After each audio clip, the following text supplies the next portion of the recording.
আর জামাই বউর গায়ে হাত উঠায়, এরকম কিরকম জামাই? হ্যাঁ মনে হন না নি তারে ফিটিয়ে আমি তার সাল সামনে দিতাম। হ্যাঁ তো বল আমার লগে, হ্যাঁ কত বড় সাহস? আমার মানে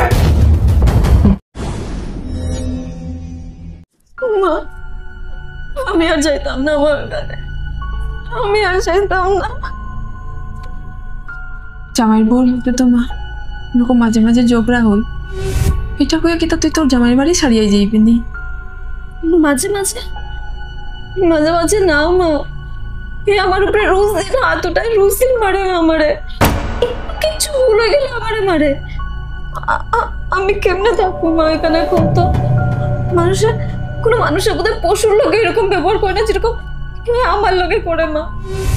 আমি পারতাম না এখানে থাকতে, এটা ডোমেস্টিক ভাইলেন্স গয় মা, আমি পারতাম না। ছেলেরা যে গাত হাত উঠাইলে খারাপ হই এরকম না মা। কিতা করে তুমি তাই যা?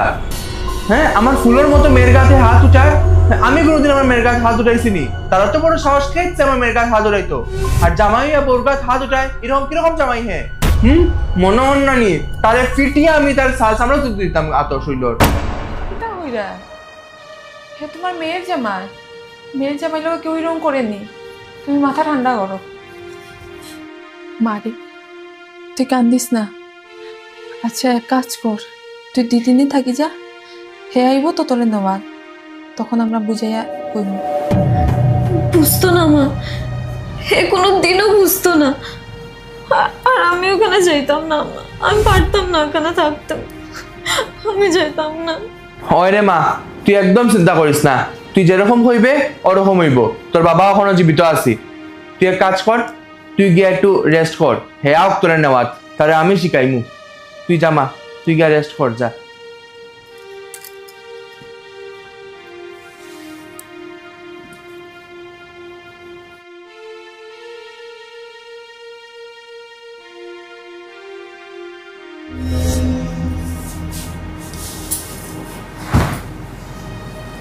কিতা আইসি মেয়ের লাগি চিন্তা করাইনি?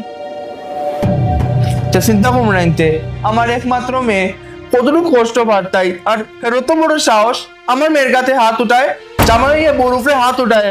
ছি, আমিও তো কেউ নিয়ে আসলাম।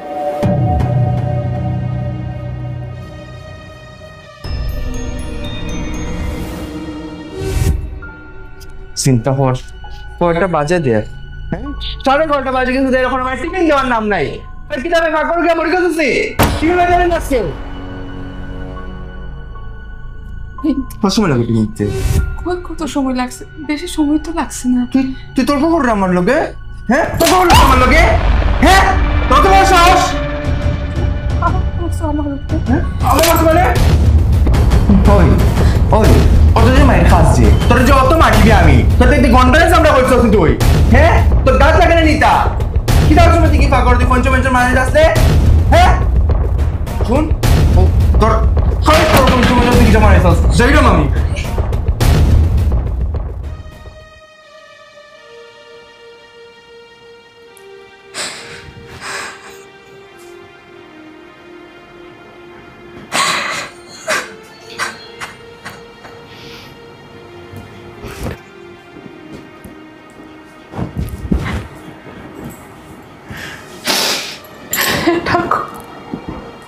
আর কত সহ্য করতাম ঠাকুর, আর কত সহ্য করতাম।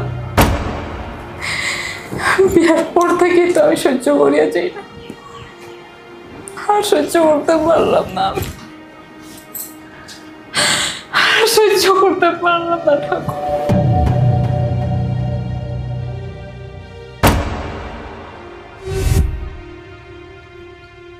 কিদা করতাম গো? আমি আমার রাগ আমি কন্ট্রোলও করতাম পারতাম না, এর লাগি তো আমার তোমার উপরে হাত উঠে যেত। কিন্তু আমি আমি নিজেও জানি না গো আমি কেন এটা করতাম, কিন্তু আমার খুব রাগ উঠতো গো। এর লাগি তো আমি আমার মেয়েরে কইলাম যে গাত হাত উঠাইলে জামাই খারাপ হইল। তুমি সবসময় আমারে মারতাই, পড়তে বইতে আমারে মারতাই। আমি ভাবতাম যে তুমি একদিন না একদিন ঠিক হবো, কিন্তু না, তুমি কোনোদিন ঠিক হয়েছো না। হয় গো, আমি মানছি আমি আমি আমি তোমার খুব মারছি, আর আমি আমি কোনোদিন ঠিক হয়েছি না, কিন্তু কিন্তু বিশ্বাস করো, আজকে যদি আমার মেয়ের লোকে এই ঘটনা না ঘটতো, তো হয়তো আমি বুঝলাম না যে আমি তোমারে কতটুকু কষ্ট দিছি। আমি আগের দিনটা না নিয়ে তো বইটা ঠিক করতাম পারতাম না, কিন্তু তোমার কাছে আমি ক্ষমা চাইতাম পারমু, পারলে আমারে মাফ করে দিও। আমি বহুত অন্যায় করছি। তুমি যে ব্যবহার করছো আমার লগে, আমি তোমারে কোনোদিনও মাফ করতে পারতাম না। ঠিক আছে, তুমি বউ, তোমার লাগে আমি চা আনি।